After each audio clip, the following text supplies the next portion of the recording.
नमस्कार, न्यायदर्शन मराठी न्यूज मध्ये आपलं स्वागत। 7 सप्टेंबर 2025 रोजी खग्रास चंद्रग्रहण आपल्या संपूर्ण देशामध्ये पाहायला मिळणार आहे। या संदर्भात आपण माहिती घेण्यासाठी या ठिकाणी आलो आहोत। आपल्यासोबत विज्ञानाचे शिक्षक सिद्धेश्वर बेलोरे सर आहेत। आपण त्यांच्याकडून जाणून घेऊयात की खग्रास चंद्रग्रहण म्हणजे नेमकं काय। काही असं ठिकाणी म्हणलं जातं की ग्रहणाचा थेट परिणाम माणसाच्या शरीरावरती होतो। या संदर्भात काय सांगाल सर? हो ना, माणसाच्या शरीरावर ते नुसतं सांगितलं असतं की ते निघणारे जी किरण आहेत ती अतिशय किरण असतात आणि ती किरण असल्यामुळे ते आपल्याला हे करतात असं काही नसतं।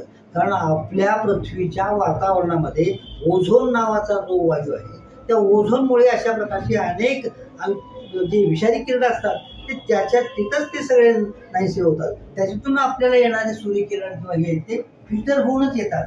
त्यामुळे या किरणामध्ये कसल्याही प्रकारचा दूषितपणा किंवा विषारी ते किरण नसतात। काय सांगाल मॅडम, उद्या खग्रास चंद्रग्रहण आहे आणि आपण एक शिक्षक आहात, तर काय सांगाल? तर माझ्या लहानपणी असं सांगितलं जायचं की चंद्रग्रहण किंवा सूर्य पाहू नये मध्ये जे आपण अन्न शिजवून घरामध्ये ठेवलेलं असतं, दूध पाणी असतं, त्याच्यामध्ये तुळशीपत्र ठेवावं का, तरी असं समज होता की त्या चंद्राच्या जो किरणाचा किंवा ग्रहण झालेला आहे त्याचा परिणाम त्या अन्नावरती पाण्यावरती होतो असं आम्हाला सांगितलं जायचं आणि तेच आमच्या डोक्यामध्ये होतं। परंतु ज्या वेळेस आम्ही वयाने मोठं झालो आणि वैज्ञानिक दृष्ट्या त्याचा अभ्यास केला त्यावेळेस खरं कळालं की ही एक नैसर्गिक क्रिया आहे।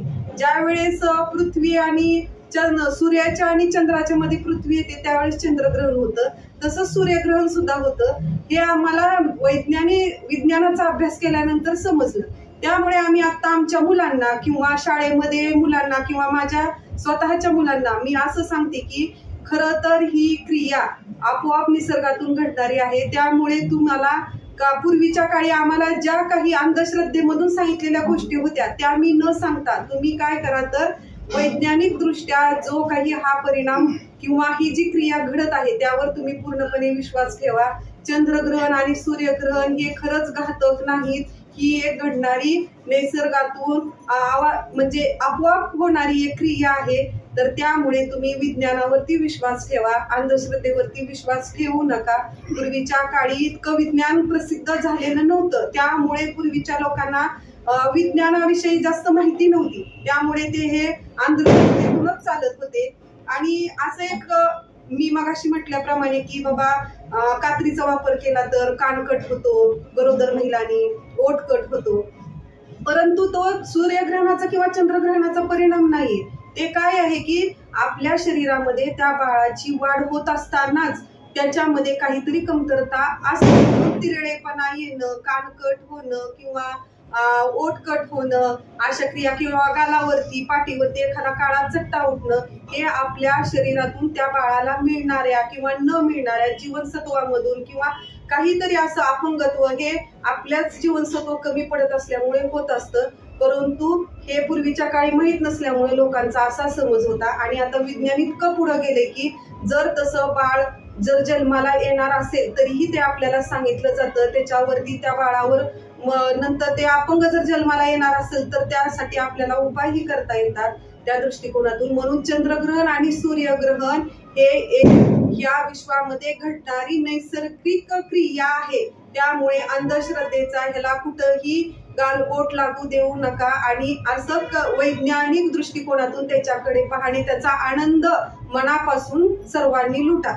गर्भवती महिलांनी कसं आपलं खाणं पिणं सगळं व्यवस्थित ठेवणं हेच आहे।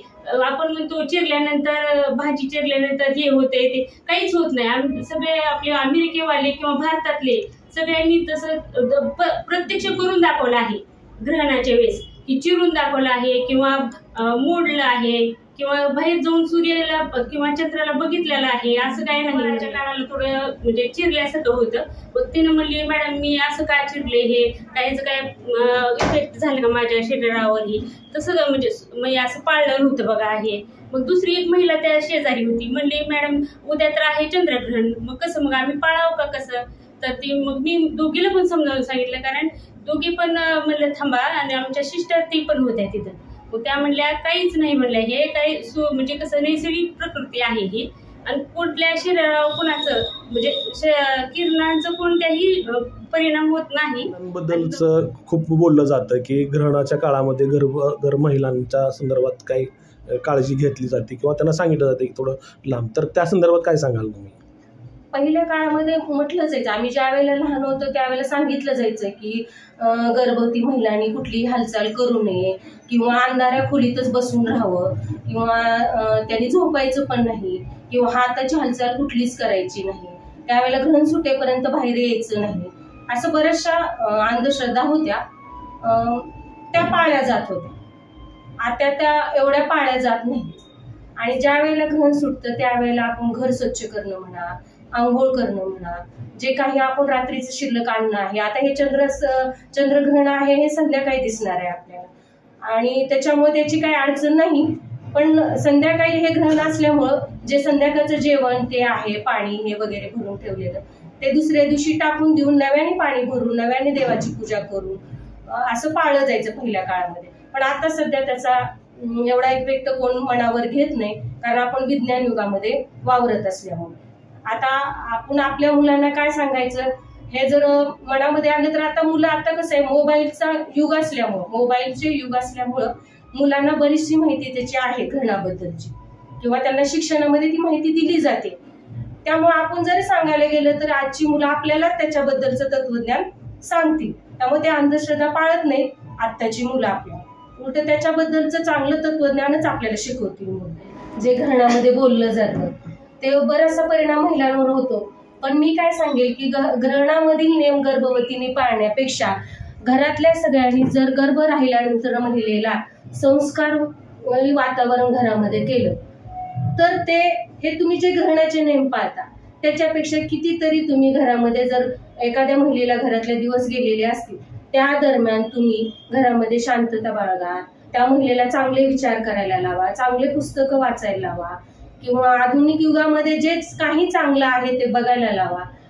अशा कुठल्याही क्रिया करायला लावल्या तर त्या महिलेच्या गर्भावरती खूप चांगल्या प्रकारे संस्कार होतील असं मला तर वाटते. हे ग्रहणाचे नेम तुम्ही काही मनावरती गर्भवतीच्या बिंबू नका असं मी सांगेन सर्व महिलांना. तुमच्या घरामध्ये कसं वातावरण होतं तेव्हा ग्रहणाच्या काळामध्ये, त्याबद्दल सांगा. आमच्या लहानपणी सांगायचे आम्हाला ग्रहण आल्यानंतर हे करू नका ते करू नका, पण आत्ताच्या काळात आम्ही ते पाळत नाहीत, कारण की आमचे सासरेच अंधश्रद्धाचे हे आहेत ना, त्याच्यामुळे आम्हाला कधीच पाळू दिलं नाही सासऱ्यांनी. आणि माझी मुलगी पोटात असताना त्यावेळेस ग्रहण आलं पण आमच्या सासऱ्यांनी मला पाळू दिलं नाही, पण तिला काही सुद्धा झालं नाही. संदर्भात अतिशय सुंदर अशी माहिती आपल्याला या ठिकाणी दिलेली आहे, त्याबद्दल मी न्यायदर्शन मराठीच्या वतीने स्वागत करतो, आभार व्यक्त करतो. धन्यवाद.